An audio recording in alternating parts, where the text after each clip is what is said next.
Elle, c'est Valérie Fernandez. Lui, c'est Thomas Huy.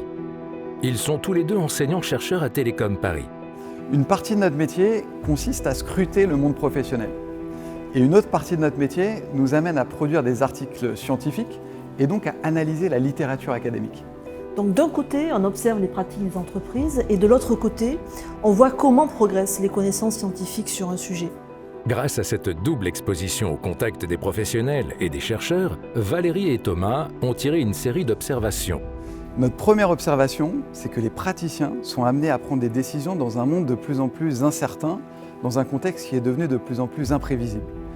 Quel que soit le niveau où se prend la décision, les bouleversements environnementaux, sociétaux, numériques les amènent à agir dans un monde instable. Notre deuxième observation, c'est que nombre de chercheurs ont fait des percées remarquables sur le sujet de l'incertain, et ce dans différentes disciplines des sciences sociales. Il y a un foisonnement de travaux qui permettent aujourd'hui de mieux comprendre les modes d'action et de réflexion à mobiliser dans l'incertain. Malheureusement, ces résultats académiques ne sont pas parvenus jusqu'aux professionnels, alors même qu'ils en tireraient un grand bénéfice. Les praticiens pourraient vraiment sensiblement améliorer leur prise de décision dans l'incertain s'ils avaient connaissance de ces avancées scientifiques. Face à ce constat, Valérie et Thomas se sont engagés dans un travail original, visant à rapprocher les mondes académiques et professionnels en concevant un outil d'aide à la décision dans l'incertain à destination des praticiens, le DMC. Cet outil a une intention claire et ambitieuse. Aider n'importe quel agent économique à prendre une décision intelligente dans un contexte d'incertitude. On peut d'ailleurs rappeler que la plupart des outils utilisés par les professionnels, qu'il s'agisse des business plans, des études de marché ou des démarches de benchmark, ont été développés pour agir dans un environnement économique qui n'est plus celui d'aujourd'hui. Dans le contexte d'incertitude qui caractérise désormais la plupart des projets, il était essentiel de renouveler les outils de gestion à disposition des professionnels. La promesse de notre outil, le DMC, c'est de permettre aux professionnels d'actionner les derniers résultats de la recherche scientifique. Dans l'incertain, les décisions des professionnels sont souvent des paris. On leur propose de transformer ces paris en stratégies éclairées et en actions ingénieuses et minutieusement pensées.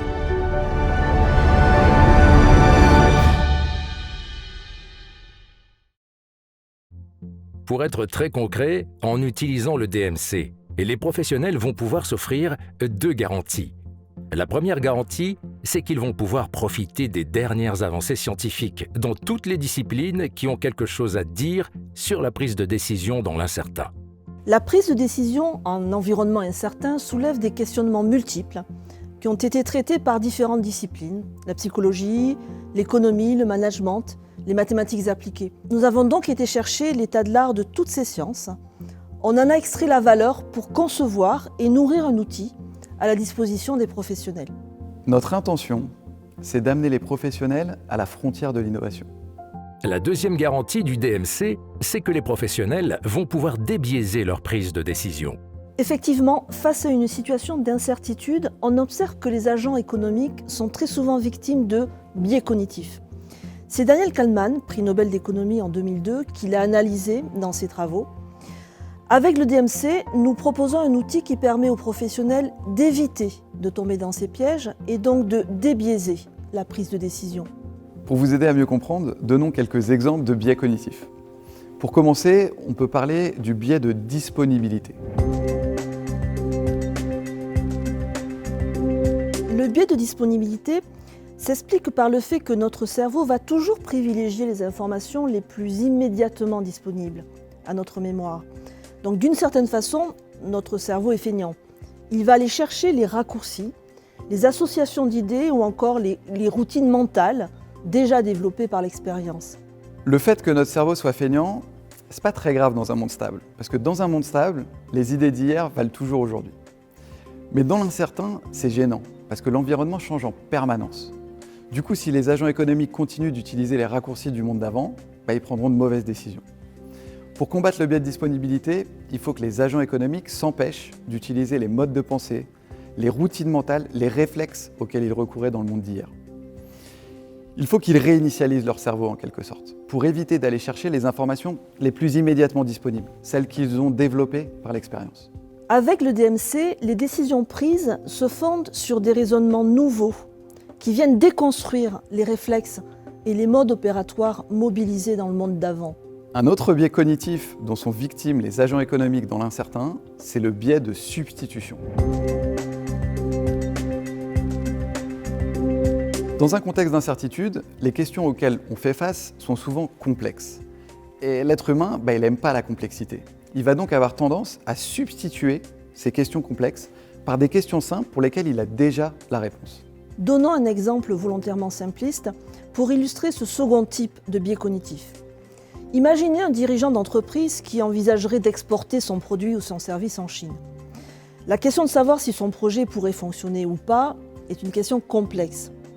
Il pourrait donc avoir tendance à substituer cette question complexe par une question plus simple qui pourrait être par exemple « Existe-t-il un acteur en Chine qui fait déjà la même chose que moi sur place ?» Cette question sur l'état de l'art, la concurrence en Chine est beaucoup plus simple. Il est facile d'en obtenir une réponse. Mais cette question ne répondra que très partiellement, voire ne répondra pas à la question complexe devant laquelle le dirigeant était initialement. Ce glissement de la question complexe vers la question simple est souvent inconscient et amène de nombreux acteurs économiques à commettre des erreurs d'analyse. L'une des forces du DMC, c'est de permettre aux professionnels d'éviter le biais de disponibilité, le biais de substitution, mais aussi tous les autres biais et tous les autres pièges mentaux identifiés dans la littérature. Alors, prêt pour en savoir plus sur le DMC ? Ça veut dire quoi d'ailleurs, DMC ? Decision Model Canvas. Decision Model Canvas. C'est-à-dire ? Decision Model Canvas. En français, canvas, ça veut dire canevas, c'est-à-dire une trame en quelque sorte. Et on a décidé d'appeler notre outil le Decision Model Canvas pour signifier qu'il va accompagner celui ou celle qui l'utilise dans son processus de réflexion pour prendre une décision dans l'incertain. Par ailleurs, en appelant notre outil de cette façon, on a aussi voulu faire un clin d'œil au Business Model Canvas développé par Yves Pigneur et Alexander Ostrowalder, qui sont deux profs de l'Université de Lausanne. Notre outil est vraiment très différent du leur, il n'a pas grand-chose à voir d'ailleurs, mais il participe quand même d'une même logique qui est celle de jeter des ponts entre le monde de la recherche et le monde professionnel à l'aide d'un outil qui est très facilement actionnable. Et ça prend quelle forme, ce Decision Model Canvas ? Cette forme-là. Alors rassurez-vous, on va vous apprendre à le piloter. On va le faire avec 12 vidéos ensemble qui ont toutes été tournées dans nos locaux, ici dans les bâtiments de l'Institut Mines Télécom et de Télécom Paris, où je me trouve. Et regardons ensemble la prochaine vidéo qui va d'ailleurs présenter le parti pris de cet outil.